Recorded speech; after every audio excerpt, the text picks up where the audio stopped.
आपने बड़े जिन मौज़ूआत का जिक्र किया है उनका ताल्लुक सियासत से है, और सियासत जो है वो हर घर में होती है।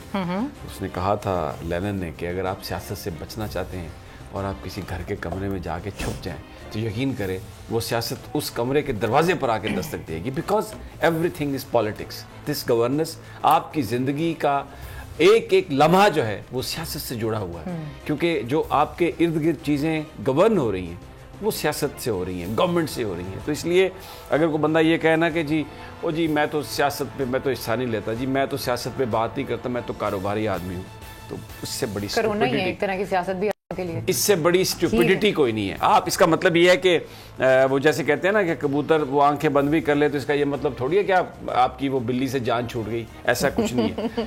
लेकिन आप सवाल नहीं करूंगी कबूतर कौन है और बिल्ली कौन है, आप प्रोग्राम का आगाज कर लें। जाहिर है बिल्ली तो बिल्ली है और कबूतर कबूतर है। लेकिन जो आपने जो बात कही ना, लेट मी रीफ्रेज इट।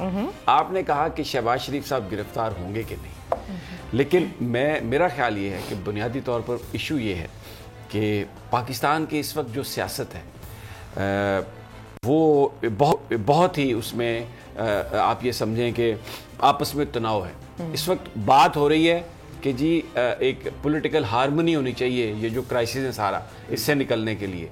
तो आज हमें ये देखने की ज़रूरत है कि ये जो पॉलिटिकल हार्मनी है ये क्यों नहीं हो रही। जो हुकूमत के लोग हैं या जो अपोजिशन के साथ जुड़े हुए दानिशवर हैं वो तो इसका जिम्मेदार इमरान खान को ठहराते हैं कि जी इमरान खान को बात सुनने के लिए तैयार नहीं। लेकिन कभी किसी ने ये एनालाइज नहीं किया, कभी किसी ने ये एनालिसिस नहीं किया कि जो गुफ्तगू अपोजिशन के लीडरान फरमा रहे हैं, जिस अंदाज में वो ताबड़तोड़ हमले कर रहे हैं इमरान खान साहब पर, हुकूमत पर, पाकिस्तान के इदारों पर, क्या इन हालात में वाकई पॉलिटिकल हार्मनी हो सकती है? कहीं ऐसा तो नहीं कि चोर मचाए शोर वाली बात है कि जी इमरान खान को आपने, क्योंकि इमरान खान स्टेटस को की कुव्वतों को ललकार रहा है, कामयाब होता है नाकाम होता है ये आने वाला वक्त बताएगा। कितना उसकी टीम ने उसका साथ दिया उसकी इन चीज़ों को ठीक करने के लिए, ये तो आने वाला वक्त बताएगा। माफ़ी चाहता हूँ आज ज़रा ये सीजनल एलर्जी है, थोड़ी थोड़ी देर के बाद छींकें और वो माइंड मत कीजिएगा। लेकिन यकीन करें कोरोना का टेस्ट मेरा नेगेटिव है कि भाई मुझे उठा दो। कोरोना का टेस्ट मेरा नेगेटिव है, बिल्कुल कतई तौर पे कोई कोरोना नहीं है। एंड आई विल नॉट, मौसम भी ऐसा है, एलर्जी मौसम ऐसा। मैं आपको आज जो शहबाज साहब का जो ताज़ा तरीन जो उनका जो इंटरव्यू है जो कल उन्होंने दिया उसके आपको कुछ हिस्से उसके मैं आपको सुनवा देता हूँ, फिर हम ये देखते हैं कि ये जो पॉलिटिकल हार्मनी है इस गुफ्तगू के बीच में कहीं से कोई झलक नज़र आती है पॉलिटिकल हार्मनी की। और दूसरा आगे चलकर आज सुहेल बड़ाइच साहब ने एक कॉलम लिखा है हमजा शहबाज के बारे में, बड़ा उनको बड़ी मोहब्बत से लिखा गया कॉलम है, क्योंकि सुहेल साहब बहुत एक अच्छे, इसमें कोई शक नहीं कि पाकिस्तान में जो चंद अच्छे लिखने वालों में से हैं उनमें अगर टॉप 3 आप बनाएंगे ना पॉलिटिकल कॉलम, तो सुहेल बड़ाइच की जो पॉलिटिकल एक्यूमेन है और जिस अंदाज में वो लिखते हैं, कोई उसका यानी एक ज़बरदस्त उनकी तहरीर पढ़ने में मज़ा आता है। लेकिन आज उनका कंटेंट है जिसमें उन्होंने हमजा शहबाज को एक बड़ा मजलूम फिगर बना के पेश किया है कि वो छत को तक रहा है और उस वक्त जब उसको अपनी छोटी प्यारी बच्ची, अकलौती बच्ची के साथ खेलना था, क्यों उसको पकड़ा गया, उसका जुर्म क्या बड़ा है basically. This is what I observe sir. मुझे तो अभी वो आगे चलकर मैं नाज़रीन को ये बताना चाह रहा हूँ कि हम उस पर आज बात करेंगे और पूरा कंपैरिजन करेंगे। कुछ हमजा की जो मासूम हरकतें हैं पिछले 10 साल में जब उनके अब्बा चीफ मिनिस्टर है उनका भी जिक्र करेंगे, और ये आप पे छोड़ेंगे कि अब देखें अल्लाह ताला की लाठी बड़ी बेआवाज़ है, पता नहीं वो किस जुर्म में वो पकड़ा हुआ है और किसकी वो सज़ा भुगत रहा है।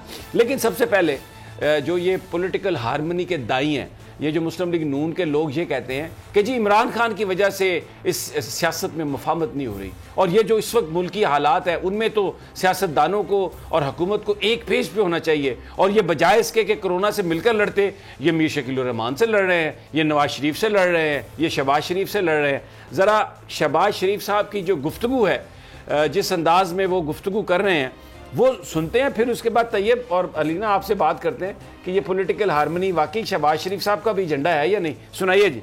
अब मतलब ये है ना कि आप इशू पर बात करें, पोजीशन लें, लेकिन जाती हमले ना करें। आप उसको ज़ाती जंग ना बनाएं। बाकी तो हर पार्टी का अपना मैनिफेस्टो है, हर सियासतदान की अपने राय है।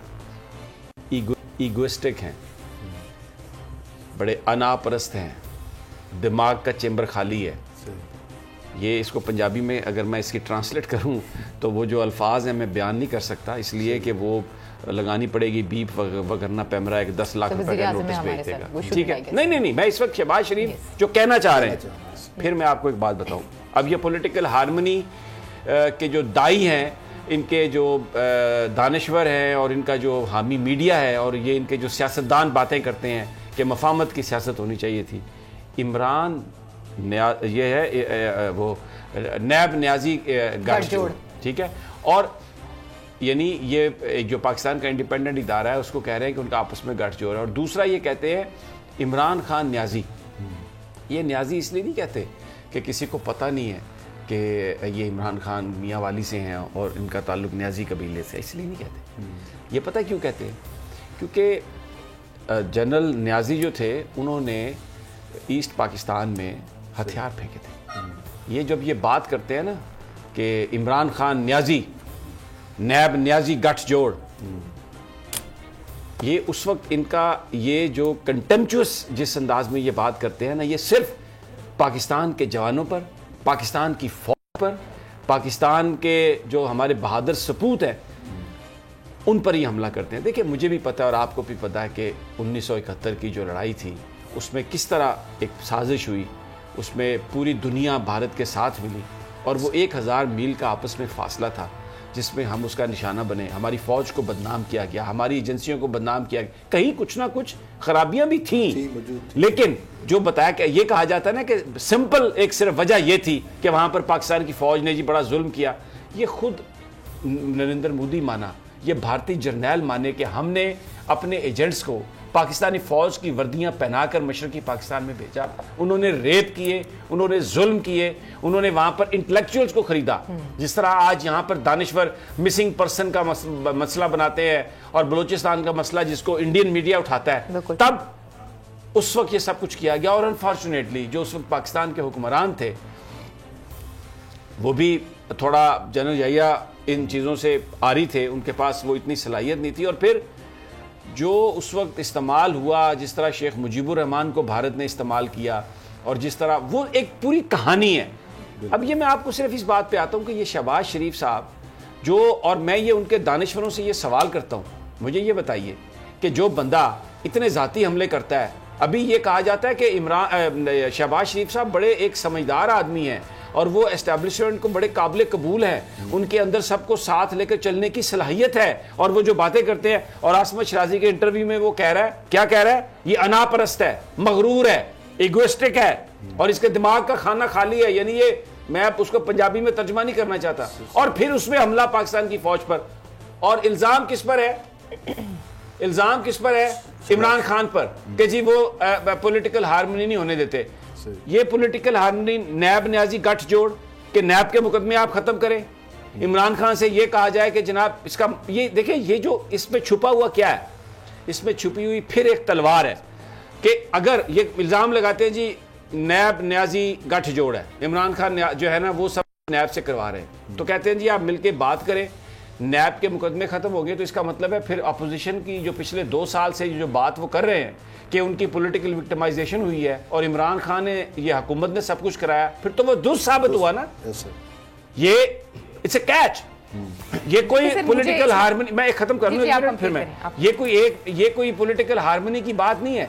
वो ये कह के कि जनाब आप इमरान खान साहब और ये नैब जो है ये मुकदमे वापस ले, इसका मतलब ये है कि यस इमरान खान ही था जिसने ये सारी कार्रवाई कराई। तो ये बेसिकली जहर में जहर लगा हुआ एक तीर है जो ये मारना चाहते हैं कि जब लग जाए तीर भले फिर निकल भी जाए, जहर जिस्म में इस तरह फैले कि वो बंदा जो है अपनी सियासी मौत खुद मर जाए। हाँ जी, अब आप फरमाइए। मुझे पता है बहुत आप बिलबिलाने के लिए आपका बड़ा दिल कर रहा है। सर आप ऐसी बातें करते हैं, बाद में मुझे अजीब से कमेंट आते हैं। खैर आप ऐसी बात ना किया करें, मेरा काम है यहाँ पे सवाल करना। अच्छा सर, एक परसेप्शन है, परसेप्शन ये है कि शहबाज शरीफ साहब के हवाले से, और अभी भी बहुत से लोग जो हैं वो इस तरह की बातें कर रहे हैं कि अभी भी मुलाकातें हो रही हैं शहबाज शरीफ साहब की, और ये मुलाकातें जो है वो होती रहती हैं। उसके अंदर ये जैसे कि उन्होंने कहा इमरान खान साहब के बारे में लफ्ज़ इस्तेमाल किए हैं, मैं दोबारा इस्तेमाल करना नहीं चाहूँगी। एक ये भी परसेप्शन बनता है, कहने वाले ये भी कहते हैं कि बेसिकली जो इमरान खान साहब हैं जिनकी वजह से जो है ना वो चीज़ें आगे नहीं बढ़ रही, क्योंकि इमरान खान साहब यहाँ पे बाज़िद है कि भाई इन सबको जो है ना जब तक हम सजा नहीं दे देते ना तब तक हम आगे नहीं चलेंगे, क्योंकि हमने जो इलेक्शन लड़ा है वो इसी बुनियाद पर लड़ा है। लेकिन अभी भी ये भी बात की जाती है साथ साथ कि कुछ लोगों के साथ मुलाकातें भी हो रही हैं इसके साथ साथ। ये जो सवाल है ना, मैं इसको थोड़ा सा चीज़ें ऐड करके, क्योंकि आप सुप्रीम कोर्ट और कानून को समझते हैं, मैं आपकी तरफ फेंकता हूँ, मुझे आपसे जवाब चाहिए। मुझे ये बता दें आप कि नैब किसी पर प्रोसिक्यूट किसी को करती है या नहीं करती? क्या आईनी तौर पर, कानूनी तौर पर प्राइम मिनिस्टर नैब चेयरमैन को कह सकते हैं कि इसको प्रोसिक्यूट करें और इसको प्रोसिक्यूट ना करें, इसके खिलाफ रेफरेंस बनाएं और इसके खिलाफ रेफरेंस हम बनाएं?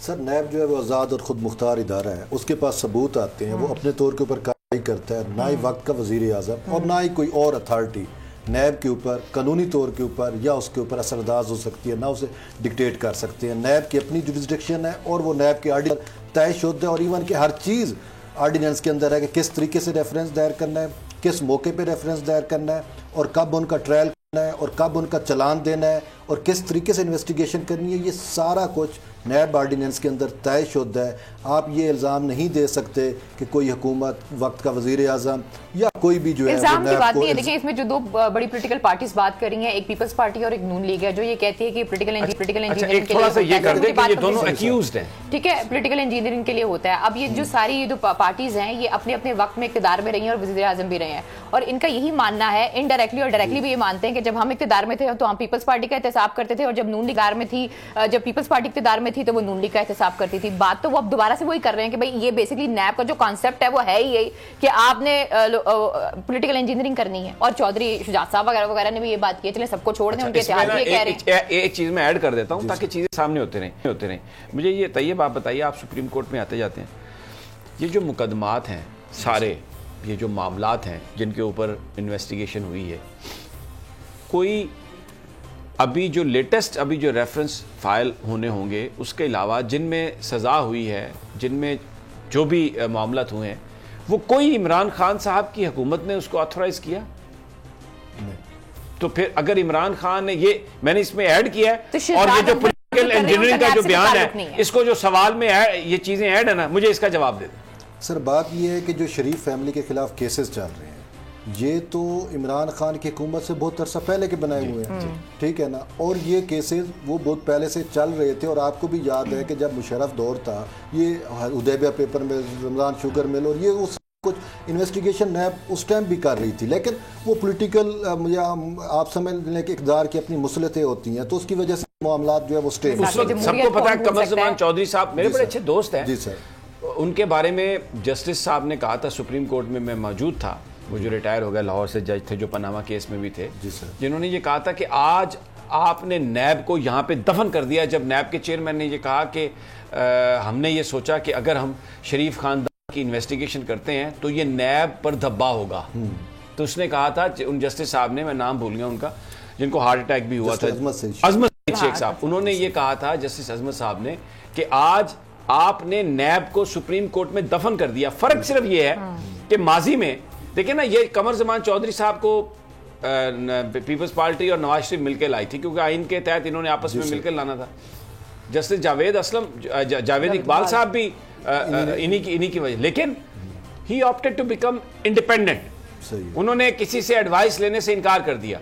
उनकी प्रॉब्लम ये आई कि नैब के अंदर जिस वक्त नैब उन्हें मिली, वो भर्तियां हुई हैं कि जिनको अगर आप यूं कट लगे तो उससे वो खून नीचे गिरे तो उससे लिखा होगा नवाज शरीफ, आसिफ अली जरदारी।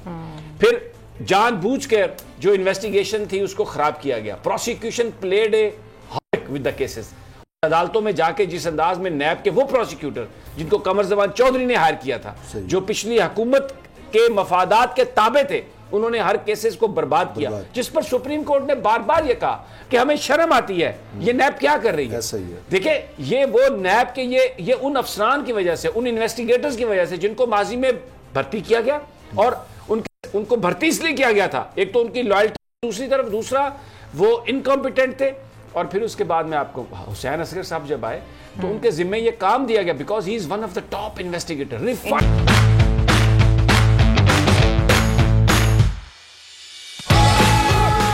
भाई जाना मत, ये बॉल नजर नहीं आई आपको? बहुत आना इस्लामाबाद ईगल्स जीत गए 10 लाख रुपए से पूरे।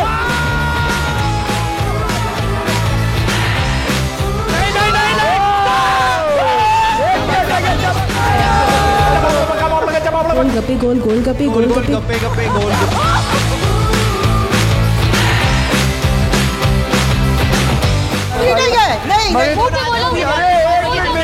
ठोको यहाँ ठोको। अरे दानिश का शो है यार। तुम तो ड्रामा कर रहे हो बीच में यार। छोड़े दे आप मुझे। हाथ ऐसे करना सोशल डिस्टेंस नहीं होता, दूर होना होता है। जीत गया।